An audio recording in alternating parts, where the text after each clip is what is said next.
चलिए Hund's rule को define करने से पहले हम लोग एक बेहतरीन एग्जांपल लेंगे जिसके द्वारा आप लोगों को इसके कॉन्सेप्ट को समझने में ज्यादा आसानी होगा। तो चलिए हम लोग अपने एग्जांपल की तरफ बढ़ते हैं। मान लेते हैं कि P फॉर पप्पू, पप्पू नाम का कोई व्यक्ति है, उसको 3 लड़का है। मान लेते हैं पहले का नाम X है, दूसरे का नाम Y है और तीसरे का नाम Z है। ठीक है। अब पप्पू जो है अपने तीनों लड़के के लिए एक बेहतरीन घर बनाता है और उस घर में टोटल 3 कमरा होता है। एक कमरा X के लिए, एक कमरा Y के लिए और एक कमरा Z के लिए। अब इस कमरे में टोटल 6 व्यक्ति आराम से रह सकता है, यानी पहले वाले में 2, दूसरे वाले में 2, तीसरे वाले में 2। ठीक है। अब इस कमरे का कैपेसिटी टोटल 6 लोगों का है, यानी इस रूम में टोटल 6 व्यक्ति आराम से रह सकता है। अब जब तक देखिए बेचारा अनमैरिड है, यानी जब तक इसका शादी नहीं हुआ है तब तक तो ये लोग सिंगल ही अपने अपने रूम में रहेगा। ठीक है। अब देखिए घर तो ये पप्पू बना दिया, लेकिन इस घर में ये तीनों भाई रहेगा कैसे, तो उसका नियम कौन डिसाइड करता है, तो हुन्स नाम का व्यक्ति करता है। मान लेते हैं कि हुन्स इसके दादाजी हैं। ठीक है।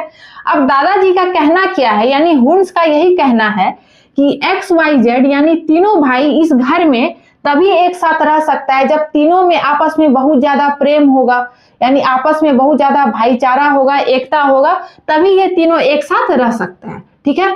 चलिए तो अब दादाजी के बात को फॉलो करने के लिए XYZ जो है वो तीनों इस घर में एक साथ बहुत ही प्रेम और सम्मान के साथ रहने लगता है। ठीक है। तो अब देखिए ये तीनों जो है आपस में प्रेम से रहता है कि नहीं रहता, इसका पता हम कैसे लगाएंगे। तो देखिए होता क्या है कि अगर X का सोने का डायरेक्शन अगर मान लेते हैं कि बाईं तरफ है, यानी X का चेहरा अगर बाईं तरफ है तो Y का भी चेहरा बाईं तरफ होगा, वहीं Z का भी चेहरा बाईं तरफ होगा।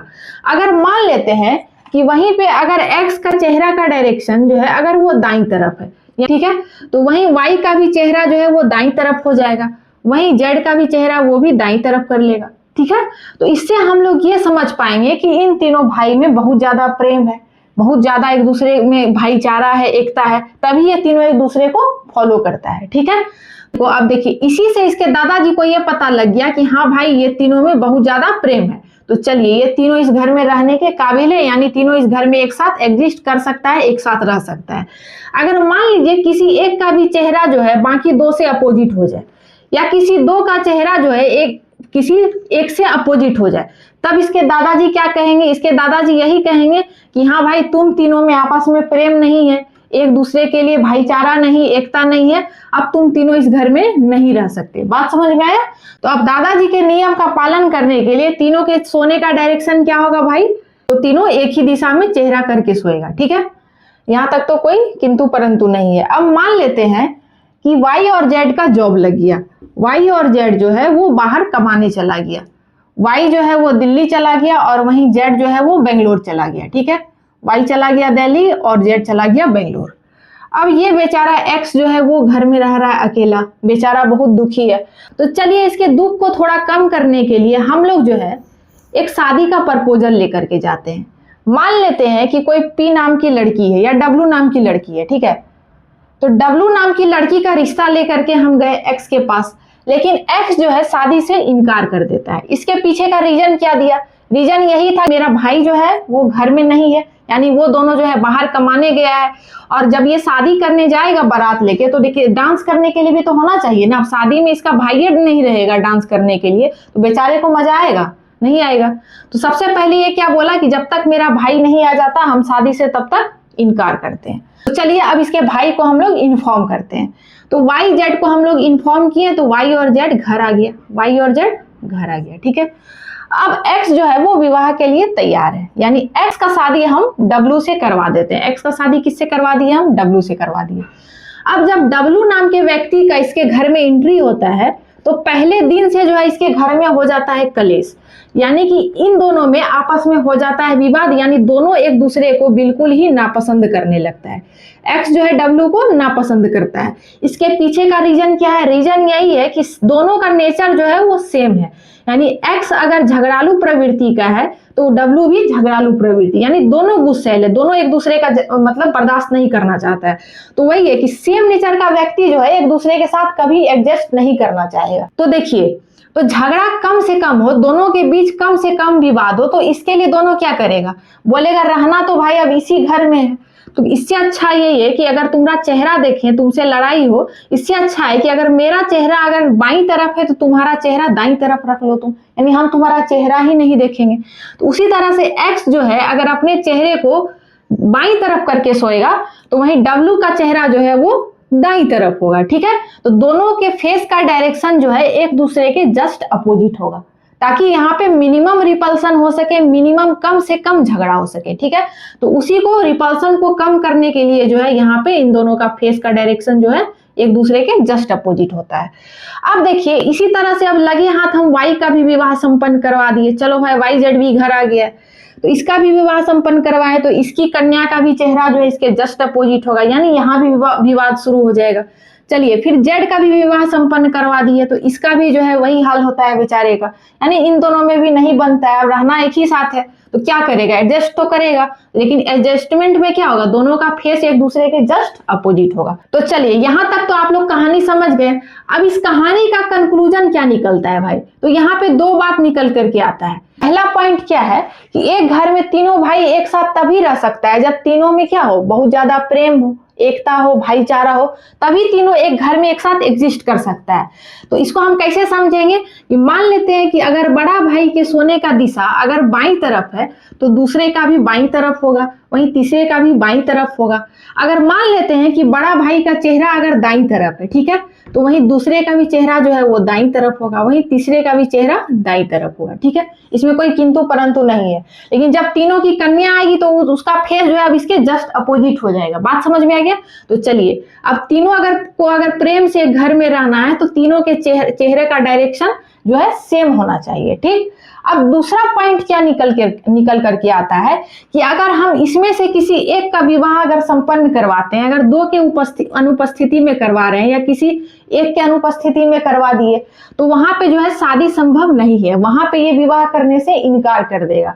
इसके पीछे का कारण क्या है कि तीनों भाई में बहुत ज्यादा गहरा प्रेम है।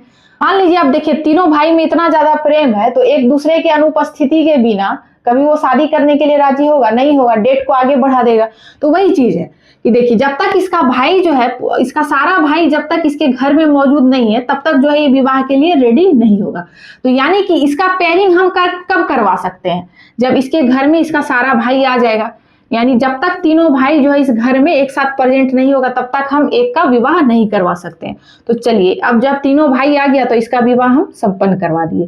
तो यहाँ पे दो बात निकल करके आया। पहला क्या निकला कि एक साथ एक घर में तीनों भाई बहुत ही प्रेम से रहेगा, यानी तीनों के सोने का डायरेक्शन एक होना चाहिए, यानी तीनों का स्पिन जो है एक होना चाहिए, सेम होना चाहिए, यानी तीनों का स्पिन जो है वो पैरेलल होना चाहिए। तीनों का स्पिन क्या होना चाहिए भाई, तो पैरेलल होना चाहिए, यानी तीनों के सोने का डायरेक्शन एक होना चाहिए। और दूसरा क्या निकला भाई कि दूसरा यही निकला कि विवाह जो है यानी पेयरिंग हम तभी करवा सकते हैं, शादी हम तभी करवा सकते हैं, पेयरिंग हम तभी करवा सकते हैं जब तक कि पूरे घर में यानी सारे कमरे में इसका सारा भाई जो है प्रेजेंट नहीं होगा, यानी जब तक कि इसका सारा भाई उसके घर में नहीं आ जाता तब तक हम इसका विवाह नहीं करवा सकते। तो अब सेम चीज जो है यही बात जो है हुन साहब ने इलेक्ट्रॉनों के लिए कहा। तो उनका कहना क्या था, देखिए हुन्स रूल जो है वो बेसिकली इलेक्ट्रॉन के पेयरिंग का रूल है।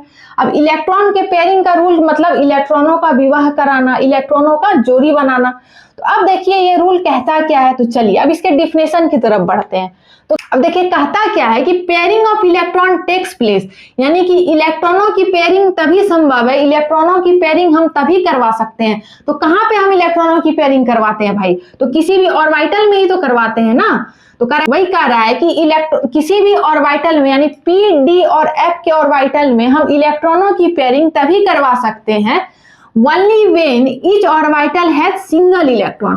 कह रहा है उसी कंडीशन में करवाएंगे जब तक कि उस प्रत्येक ऑर्बिटल में एक एक इलेक्ट्रॉन पहले से मौजूद नहीं हो। बात समझ में आया, यानी कि तीनों इलेक्ट्रॉन एक साथ मौजूद होगा तभी हम इलेक्ट्रॉनों का विवाह या उसका पेयरिंग करवा सकते हैं, यानी तीनों इलेक्ट्रॉनों का जो है वहां पे प्रेजेंस अनिवार्य है। यानी अगर हम पी सब सेल की बात करें तो पी में टोटल कितना ऑर्बिटल होता है भाई, तो 3 ऑर्बिटल होता है और तीनों में एक एक सिंगल इलेक्ट्रॉन होना ही चाहिए, तभी हम वहां पे नए इलेक्ट्रॉनों का पेयरिंग करवा सकते हैं।